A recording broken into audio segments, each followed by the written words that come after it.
तो जय हिंद दोस्तों, आपका स्वागत है हमारे एनसीबीआर पॉडकास्ट में। और आज जो मैं बात करने वाला हूँ धारा 376 के बारे में आज मैं बात करने वाला हूँ। और आज हम जानेंगे धारा 376 के बारे में, क्योंकि मेरा एक सब्सक्राइबर ने हमसे पूछे हैं कि धारा 376 के बारे में आप कुछ बताइए। तो धारा 376 आपको बता दें साफ तौर पर और नॉर्मल सी भाषा में, तो धारा 376 वैसे लोगों के लिए बनता है जो लोग बलात्कारी होते हैं, या अर्थात जो लोग बलात्कार करते हैं, उनके लिए धारा 376 लगता है। और आपको एक और बात हम बता दें कि धारा 376 को दो श्रेणी में बांटा गया है। जैसे एक नॉर्मल धारा ए और बी के जरिए हम समझते हैं। धारा 376 ए में क्या होता है कि नॉर्मल सा बलात्कार करने वाले, मतलब नॉर्मल सी कहानी होती है। जैसे हो सकता है कि उस बीच में कोई भी प्रकार की बात हो, या फंसाया गया हो, या छोटा नॉर्मल सी कोई सी कहानी हो, ठीक है। हालांकि उसमें पूर्ण रूप से या प्रयास किया गया हो, बलात्कार करने का प्रयास किया गया हो, तो वैसे सिचुएशन में समझिए आमतौर पर तो धारा 376 ए लगता है। यानी कि नॉर्मल सी होती है, उस पर नॉर्मल सा लग करके 20 साल या उम्र कैद भी सजा हो सकती है, तक की सजा हो सकता है ना। और एक होता है धारा 376 बी। तो इस बी में क्या होता है कि जैसे कि बहुत बड़े बड़े, जैसे कि हो गया गैंग रेप करना, या हो गया छोटे मतलब नाबालिग बच्चे का रेप करना, या हो गया ऐसे कई प्रकार के हैं जो इसमें धारा 376 बी में हम लेते हैं इस चीज़ को, है ना। तो दो प्रकार से यहाँ पर बांटे हुए हैं। हालांकि हम आपको बता दें कि हमारे हिसाब से जो हम सोचते हैं उसके हिसाब से इस तरीका से नहीं होना चाहिए। धारा 376 सिर्फ एक ही होना चाहिए जो कि ये सोचा, अगर कोई व्यक्ति सोचा कि बलात्कार करने का, जैसे ही सोचा, है ना, और ऊपर उस सोचने के ऊपर अगर वो कदम बढ़ाया, है ना, तो वैसे ही उस शख्स को डायरेक्ट फांसी देना चाहिए। और आपको हम बता दें कि ऐसा हम क्यों कह रहे हैं, क्योंकि लगातार अपने भारत देश जहाँ पर एक संस्कृति का एक पहचान होता है, और वहाँ पर लगातार बलात्कार पे बलात्कार, बलात्कार पे बलात्कार, नए नए खबरों को सुनने के लिए मिलता है। दिल दहल जाता है ऐसे ऐसे खबरों को देखते हुए।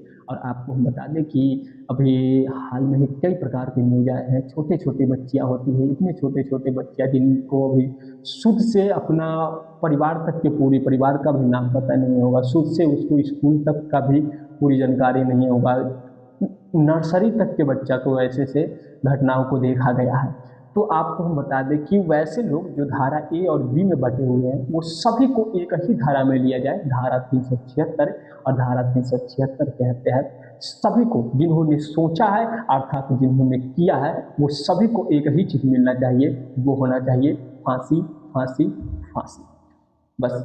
और आपको बता दें कि धारा 376 में जिन लोगों को फांसी आखिर मिलता है ना, तो उस सिचुएशन में फांसी कुछ इस तरीक़ा से होना चाहिए कि उसे बीच चौराहे पर कुछ इस तरीक़ा से, मतलब हमारा कहने का मतलब ये है कि उस फांसी को अगला पर्सन भी देखे, कुछ इस तरीक़ा से फांसी देना चाहिए, ताकि एक शख्स जिसने गलती किया है, एक शख्स जिसने गलती किया है, वो गलती फिर अगला कोई ना कर सके। इसलिए हमारा ये आग्रह होगा कि जिनको भी फांसी, अर्थात जिसको भी फांसी मिले, जिसको भी फांसी मिले, है ना, बलात्कारी वाले जिसको भी फांसी मिले, उसको सिर्फ चौराहे पर और कुछ इस तरीक़ा से फांसी मिले जो उसका रोंगटा खड़ा हो जाए, उसको इतना तकलीफ देना है, इतना खतरनाक तरीक़ा से उसको तड़पाना है, और तड़पाते हुए उसको मारना है, इतना तड़पा करके मारना है, जो उसके बाद अगर किसी ने अगला कदम सोचा भी इस मुद्दे पर, उसका पूरा बॉडी काँप जाना चाहिए, थरथरा जाना चाहिए।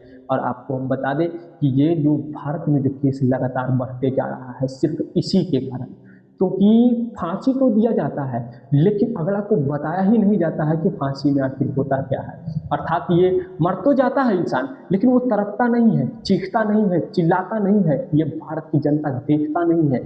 जो देखे, अगर देखेगा उस चीज़ को, तो देखने के बाद वो जानेगा, समझेगा कि आखिर क्या क्या हो सकता है ना। तो आने वाले समय में अगर वो स्पष्ट रूप से इस चीज़ को देखता है, तो वो अपना एक कदम बढ़ाने से पहले वो 5 कदम पीछे क्यों जाएगा, अगर ऐसा वो सोचा भी तो।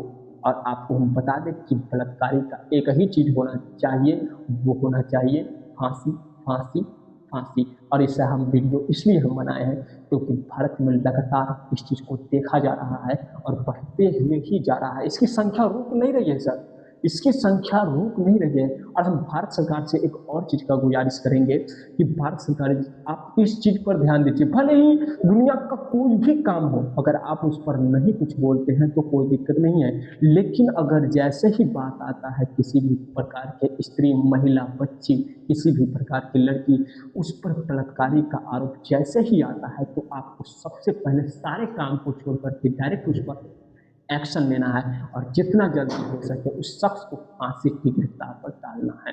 और उसको कोई बचाने की प्रक्रिया नहीं होगी, कोई रोकने की प्रक्रिया नहीं होगी, डायरेक्ट उसको एक ही चीज़ होनी चाहिए, वो फांसी। और यही धारा 376 में है।